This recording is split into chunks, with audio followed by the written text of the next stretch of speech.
الحمد لله وكفى والصلاة والسلام على أشرف الأنبياء والمرسلين.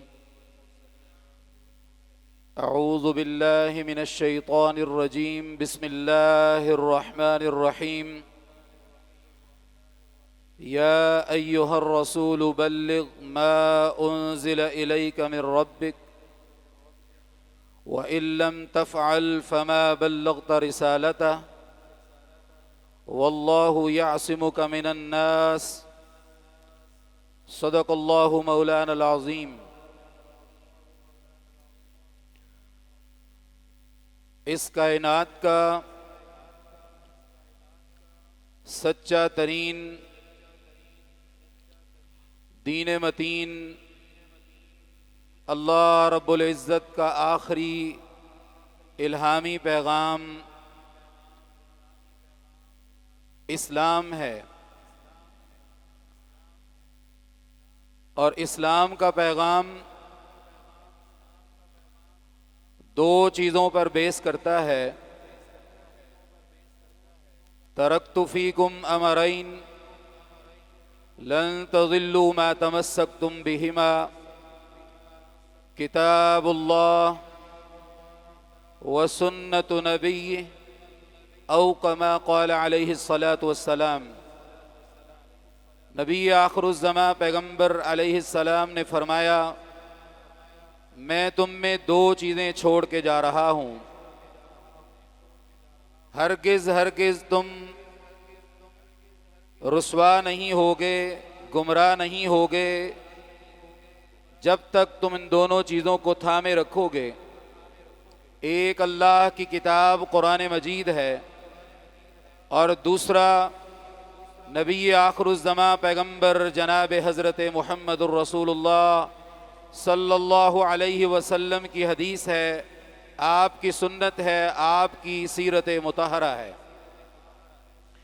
اللہ رب العزت نے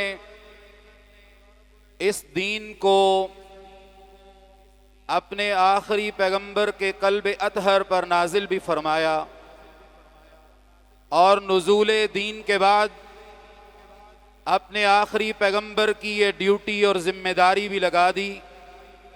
یا ایھا الرسول بلغ ما انزل الیک من ربک، اے رسول صلی اللہ علیہ وسلم، جو آپ کی طرف نازل کیا گیا ہے اس دین کو آپ پہنچا دیجئے.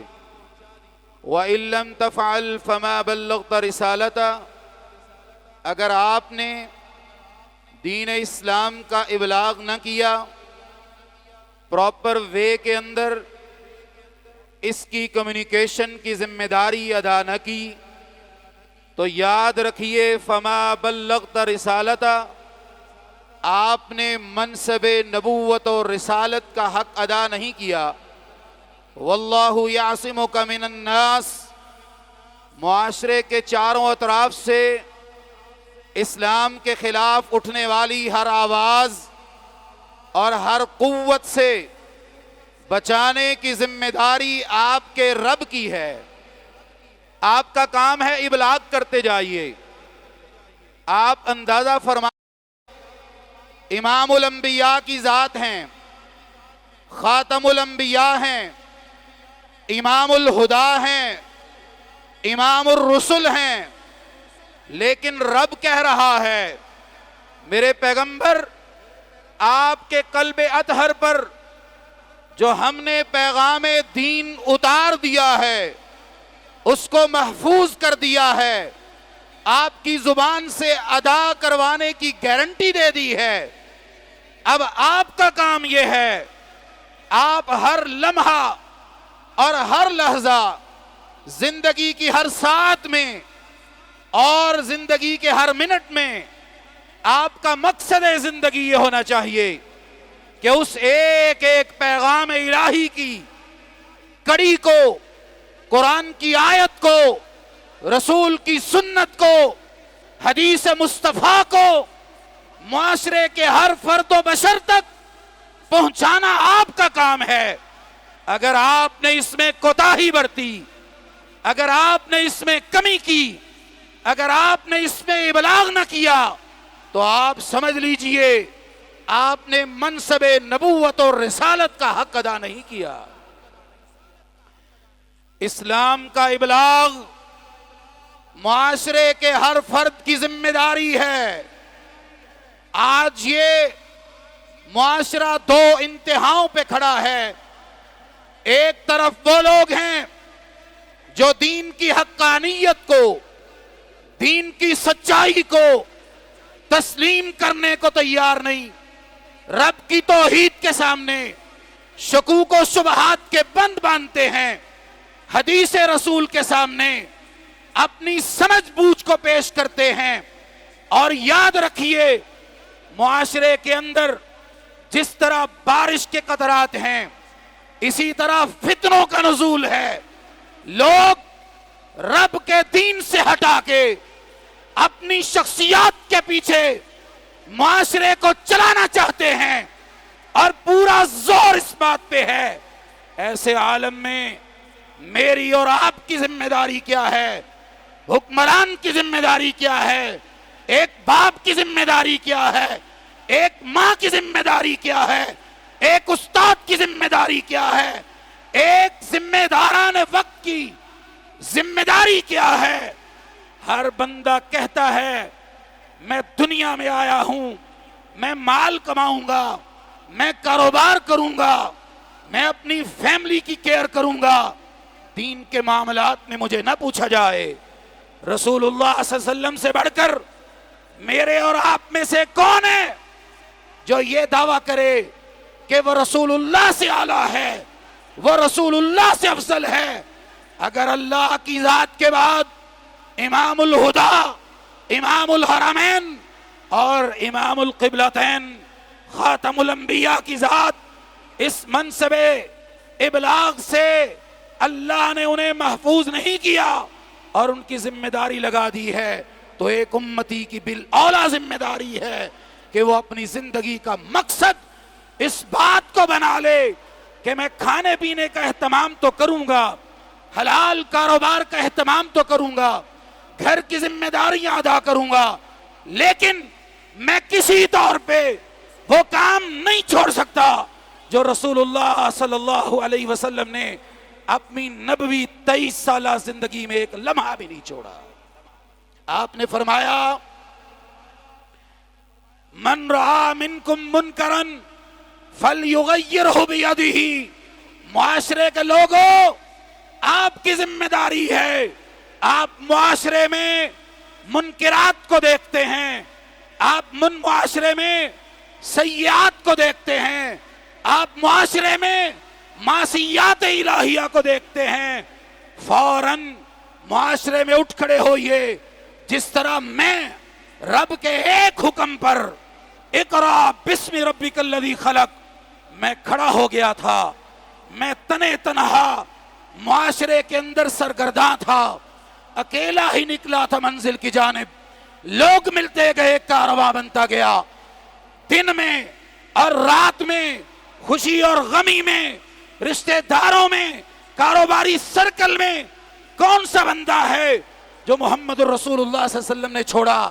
آپ نے تو ان کو دعوت دی دین کی، اور کون سی برائی ہے جس سے رسول اللہ نے معاشرے کو نہیں روکا؟ اے امت محمدیہ کے لوگوں، جب برائی کو دیکھو اسے اپنے ہاتھ سے ختم کرو۔ فَإِن لَمْ يَسْتَطِعْ، اگر اتنی طاقت قوت نہیں رکھتے، فَبِلِسَانِهِ، زبان کو کھولو، سوشل میڈیا کے اکاؤنٹ کو کھولو، اپنے ہاتھ کی ٹیکنیک اور سکل کا استعمال کرو، میڈیا کا استعمال کرو، اور معاشرے کو بتاؤ یہ معاشرے میں گناہ ہے، یہ معاشرے میں رب کی نافرمانی ہے، یہ معاشرے میں شرک کے راستے ہیں، معصیت رسول کے راستے ہیں۔ امام الہدا کی اطاعت سے ہٹا کر لوگ اپنی فقہات کی طرف بلاتے ہیں، اپنی سوچ کی طرف بلاتے ہیں، پھر زبان سے بیک زبان ہو کر معاشرے میں اعلان کرو یہ برائی ہے، اسے ہم کل بھی برائی سمجھتے تھے، اسے ہم آج بھی برائی سمجھتے ہیں، اور اگر اتنی بھی طاقت نہیں، فَإِن لَمْ يَسْتَطِعْ فَبِقَلْبِهِ، پھر اپنے دل سے برائی کو برا جانو، ساتھ ہی کہہ دیا یہ آخری جو کلاز ہے، یہ آخری جو سیکشن ہے، یہ آخری جو پورشن ہے، اس پہ شادہ و فرحاں نہ ہونا یہ ایمان کی کمزور ترین نشانی ہے۔ آج معاشرہ ابلاغ دین کی ذمہ داری سے روگردانی اختیار کر رہا ہے، ہر کام میں اپنی ذمہ داری سمجھ کے امور کو سر انجام دیتا ہے، لیکن رب کے دین کی بات کے اوپر یہ خاموش رہتا ہے، دل سے بھی برا نہیں جانتا، زبان سے بھی برا نہیں کہتا، ہاتھ سے برائی ختم کرنا تو خواب ہو گیا ہے۔ حضرات، آپ علیہ السلام کی 23 سالہ زندگی صرف اس نظریے سے دیکھیے، سیرت کو اس آئینے سے دیکھیے اور اس اینگل سے مطالعہ کیجئے، آپ نے ابلاغ دین کی ذمہ داری کس طرح ادا کی۔ 23 سال پورے ہو گئے، مکہ میں محنت کرتے ہیں، قریشیوں ہاشمیوں کو رب کے دین کی دعوت دیتے ہیں، اور مکہ والوں نے جب تنگ کر دیا مدینہ پہنچتے ہیں، ابلاغ دین کا کام جاری رہتا ہے، حتیٰ کہ خطبہ حجۃ الوداع کا موقع ہے، لاکھوں اصحاب پیغمبر کے عظیم جمع غفیر کے سامنے رسول اللہ صلی اللہ علیہ وسلم وہ کائنات کا عظیم خطبہ ارشاد فرماتے ہیں جو رہتی دنیا تک کافروں کے لیے، مشرکوں کے لیے، بدعات کے حاملین کے لیے، مسلمانوں کے لیے، پبلک سیکٹر کے لیے، حکومتی ذمہ داران کے لیے ایک مینوفیسٹو ہے، ایک تاریخی ڈکلیریشن ہے، اور انٹرنیشنل ڈکلیریشن کے اندر آپ نے اس بات کے لیے واضح پیغام دیا، فرمایا میرے صحابہ بتاؤ، میں نے تمہارے اندر 23 سالہ زندگی بسر کی ہے، الا هل بلغت، کیا میں نے پہنچا دیا ہے؟ کیا میں نے دین کا ابلاغ کر دیا ہے؟ ذرائع ابلاغ کے تمام جو ڈپارٹمنٹس ہیں اور حکومتی ایجنسیوں کے جو ذمہ داران ہیں وہ نوٹ کریں۔ آپ نے فرمایا الا هل بلغت، کیا میں نے دین کا ابلاغ کر دیا ہے؟ کیا میں نے کتاب و سنت کی دعوت تمہارے سامنے پیش کر دی ہے؟ کیا میں نے دین اسلام کے حلال و حرام کو تمہارے اوپر واضح کر دیا ہے؟ معاشرہ بیک زباں ہو کر فیڈ بیک دیتا ہے، قد بلغت الرسالہ، اے پاک پیغمبر علیہ السلام، آپ نے رسالت کو لوگوں تک پہنچانے کا حق ادا کر دیا ہے، وَنَصَحْتَ الْأُمَّةَ، اور آپ نے امت کو نصیحت کر دی ہے، وَأَدَّيْتَ الْأَمَانَةَ، اور دین اسلام کی امانت کو بھرپور طریقے سے ادا کر دیا ہے۔ جب آپ 3 طرح کی سٹیٹمنٹ سنتے ہیں، قد بلغت الرسالہ، وَأَدَّيْتَ الْأَمَانَةَ، وَنَصَحْتَ الْأُمَّةَ، آپ آسمان کی طرف آنکھ اٹھا کر دیکھتے ہیں، نگاہ محمد صلی اللہ علیہ وسلم رب کے عرش کی طرف اٹھتی ہے، اور شہادت کی انگلی اٹھا کر آپ فرماتے ہیں اللہم اشہد، اے اللہ تو گواہ ہو جا، اللہم اشہد، اے اللہ تو گواہ ہو جا، اللہم اشہد، اے اللہ تو گواہ ہو جا۔ تیرے بندے اس بات کا اعلان کر رہے ہیں جو آپ نے میری ذمہ داری لگائی تھی، میں نے اسے بھرپور طریقے سے ادا کر دیا ہے۔ اور ساتھ ہی کیا فرمایا؟ فرمایا لاکھوں کے عظیم جمع غفیر، ایک ایک صحابی اور ایک ایک کلمہ گو جو میرے اس اجتماع خطبہ حجۃ الوداع میں موجود ہے، میری طرف سے، ناطق وحی کی طرف سے، رسول خدا کی طرف سے، امام الہدا کی طرف سے، یہ میری طرف سے ذمہ داری نوٹ کر کے لے جاؤ۔ فَلْيُبَلِّغُ الشَّاهِدُ الْغَائِبُ، آج جو موجود ہیں انہوں نے میرا پیغام سن لیا ہے، گواہی دے دی ہے، اب ذمہ داری ہے آگے ان کو بتا دو جو آج موجود نہیں ہیں۔ آپ اور میں کیسے اس ذمہ داری سے پیچھے ہو سکتے ہیں؟ یہ ایسا نہیں ہو سکتا۔ آپ علیہ الصلوۃ والسلام نے مزید احادیث مصطفیٰ میں ارشاد فرمایا، جب آپ ابلاغ دین کا کام کریں گے تو پھر کیا ہے؟ احتیاط رکھنی ہے، اپنی زبان پہ کنٹرول رکھنا ہے، اپنی فہم کے اوپر کتاب و سنت کی مہر رکھنی ہے۔ جس نے من کذب علی متعمدا فلیتبوأ مقعدہ من النار، جس نے ابلاغ دین کے راستے میں، حدیث رسول کے ابلاغ کے راستے میں اور احکام دینیہ کے کمیونیکیشن کے راستے میں میرے اوپر جھوٹ باندھا، وہ یہ خیال کر لے اس نے اپنا ٹھکانہ جہنم کا گڑھا بنا لیا ہے۔ پھر فرمایا بلغوا عنی ولو آیا، ایک آیت پہنچے آگے پہنچاؤ۔ یہاں پر رک کر میں یہ بات کہنا چاہتا ہوں،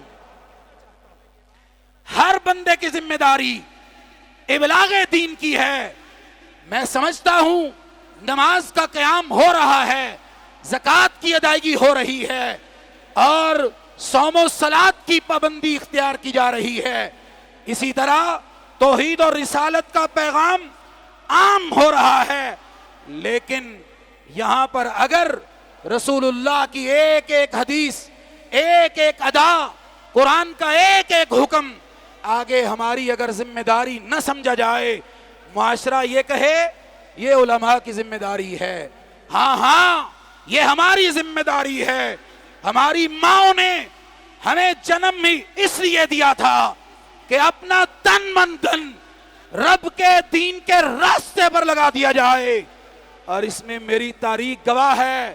مارچ کا مہینہ اس بات کی غمازی کرتا ہے جب ضیاء الحق کی آمریت کا سورج سوانحے پہ آ چکا تھا، علامہ احسان الہی ظہیر شہید رحمت اللہ علیہ نے اسٹیبلشمنٹ کی تمام تر پریس کرنے کے باوجود، تمام تر دباؤ کے باوجود حق بات کہی، اور دنیا والوں نے انہیں شہادت کی خلعت سے سرفراز کر دیا۔ مجھے بتائیے علامہ احسان الہی ظہیر جو میرا فکری قائد ہے، جو میرا نظریاتی قائد ہے، جو میرا دینی قائد ہے، جو میرا تخیلاتی قائد ہے، میں اس کے فکر کو کیسے پیچھے چھوڑ سکتا ہوں؟ قائد ملت علامہ حافظ ابتسام الہی ظہیر اسی چوکھٹ کی پہرے داری میں مصروف ہیں۔ دنیا کے اندر بالعموم اور بالخصوص ملک پاکستان میں ایک ایسی قوت موجود ہے جس کا نام قرآن و سنت موومنٹ پاکستان ہے۔ ہم ایسے جوانوں کو تیار کر رہے ہیں علماء کی پہرے داری کے لیے، علماء کے تحفظ کے لیے، ان مدارس و مساجد کے تحفظ کے لیے انہیں تیار کیا جا رہا ہے، اور ہم اپنے قائد کی قیادت میں پاکستان میں اٹھنے والی ہر ملحد آواز کو، ہر فتنہ ارتداد کی آواز کو، اور اہل بیت اور صحابہ کے اوپر اپنی گندی زبان چلانے والوں کے خلاف انشاءاللہ ہم سفراء ہیں، اور پوری جماعت کی طرف سے مفتی عتیق الرحمان علوی ہوں، ڈاکٹر حافظ ابو یحییٰ نور پوری ہوں، شیخ غلام مصطفیٰ ظہیر امن پوری ہوں، اور دیگر ہمارے مناظر تمام ذمہ داران اس طاق کے اوپر بیٹھے ہیں کہ پاکستان کے اندر ہر وہ آواز جو تقیہ اختیار کیے ہوئے ہے، اندر رافضیت ہے لیکن اہل سنت کا لبادہ اوڑھ کے اصحاب پیمبر اور اہل بیت کی شان میں تنقیس کر رہے ہیں۔ حسن اللہ یاری سے لے کر جیلم میں چھپے ہوئے اس مرزے کو اور اس کی آل اولاد کو ہم یہ مناظرہ تو بات کی بات ہے، مبالغے کا چیلنج قائدین دے چکے ہیں۔ قرآن و سنت موومنٹ اس مبالغے کی تکمیل کے لیے اپنے جوانوں کو میدان عمل میں لا کر رہے گی انشاءاللہ۔ یہ کیسے ہو سکتا ہے؟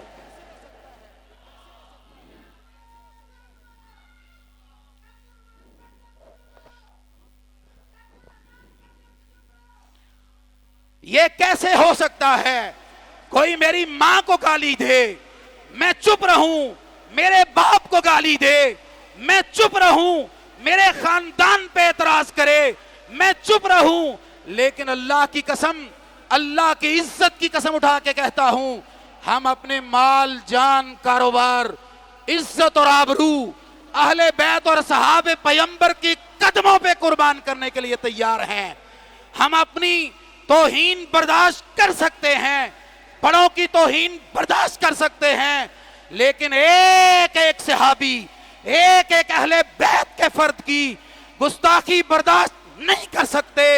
حکومتی ذمہ داران نوٹ کر لیں اور ایجنسیوں کے ذمہ داران بھی نوٹ کریں، جب بھی اس ملک کے اندر مقابلہ ہوگا دو ہی گروہوں میں ہوگا، ایک طرف اہل بیت اور صحابہ پیغمبر کی شان کے محافظ ہوں گے اور دوسری طرف تکیے کی چادر میں لپٹے ہوئے رافضی ہوں گے، اور ہم اس کے لیے تیار ہیں، جہلم کے آنے کے لیے تیار ہیں، مرکز میں آؤ یہاں تیار ہیں، اور ہم تو کارکن ہیں، ہمارے قائدین تمہیں مباہلے کا دعوت دے چکے ہیں، چیلنج دے چکے ہیں۔ اس عالم میں ابلاغ دین کی اس دور کی سب سے بڑی ذمہ داری یہ ہے، جو ختم نبوت کے اوپر تنقید کرتا ہے، فارمز کو تبدیل کرنے کی کوشش کرتا ہے، عاطف میاں قادیانی کو وہ وزارت فنانس کی ذمہ داریاں دینا چاہتے ہیں، عدالت کے تھرو جسٹس قاضی فائز عیسیٰ کے ذریعے شب خون مارنا چاہتے ہیں۔ نوٹ کریں، ختم نبوت کے محافظ زندہ ہیں، ختم نبوت کے محافظ زندہ ہیں، اہل بیت اور صحابہ کے محافظ زندہ ہیں۔ جب بھی میدان اور رن پڑے گا، ہم انشاءاللہ اپنا تن من دھن ختم نبوت کے لیے قربان کرنے کے لیے تیار ہیں انشاءاللہ۔ آپ تیار ہیں اصحاب پیغمبر کی عظمت کے لیے؟ کیا آپ قربانیاں دینے کے لیے تیار ہیں؟ اہل بیت کے تحفظ کے لیے کیا آپ قربانیاں دینے کے لیے تیار ہیں؟ اور ایک بات سن لو، ایک بات عدل کی سن لو، پی ڈی ایم کی حکومت کی وہ جو پشتیبان مذہبی جماعتیں تھیں، ان سے ہم پوچھتے ہیں کہ آپ کے اور تمام مذہبی جماعتوں کی طرف سے صوبائی اسمبلیوں سے ایک بل پاس ہوتا ہے، قومی اسمبلی سے ایک بل پاس ہوتا ہے، سینٹ سے ایک بل پاس ہوتا ہے، اور پچھلے پریزیڈنٹ کے ٹیبل پہ پہنچتا ہے، ایک خاص قوت کے پریشر کی وجہ سے اس پہ سائن نہیں کیے جاتے۔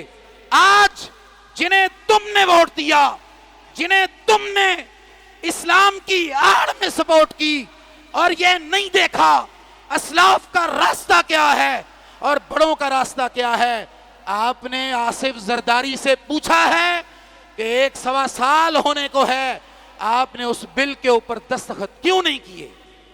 اور آج کس ایمانی غیرت کے لیے آپ ان کے پشتیبان ہیں؟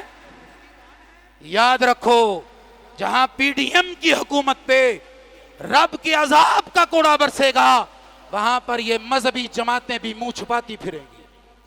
یہ بھی رجب بٹ کے ذریعے 295C کا جو تحفظ ناموس رسالت کا ایکٹ تھا، اس کے نام پہ ایک پرفیوم لانچ کی گئی۔ زندہ دلان پاکستان نے اسے ایک دن میں اس بات پہ مجبور کر دیا ہے کہ وہ اب معذرت خواہانہ رویے پہ آ گیا، ملک چھوڑنے کے لیے تیار ہوا اور یہاں سے روانہ ہوا۔ یہاں اس بات کے لیے سمجھ لیجئے کہ آپ کے دلوں میں کتاب و سنت کی حرارت اور غیرت اور شجاعت زندہ ہے۔ اگر آپ کو احساس ذوق ہو گیا تو انشاءاللہ ایک وقت آئے گا، صوبائی اسمبلی گورنر ہاؤس میں، قومی اسمبلی اور سینٹ میں، وزیر اعظم ہاؤس اور صدارتی ہاؤس میں کتاب و سنت کے مجاہد پہنچیں گے انشاءاللہ۔ ذرا ہاتھ بلند کر کے بتائیں، ذرا کتاب و سنت کے مجاہد پہنچیں گے۔ میں مثال دے رہا ہوں، شام میں اہل سنت کے مجاہدین پہنچے ہیں یا نہیں پہنچے؟ انشاءاللہ پاکستان میں بھی پہنچیں گے اور غربت کا خاتمہ ہوگا اور اللہ کے دین کا نفاذ ہوگا.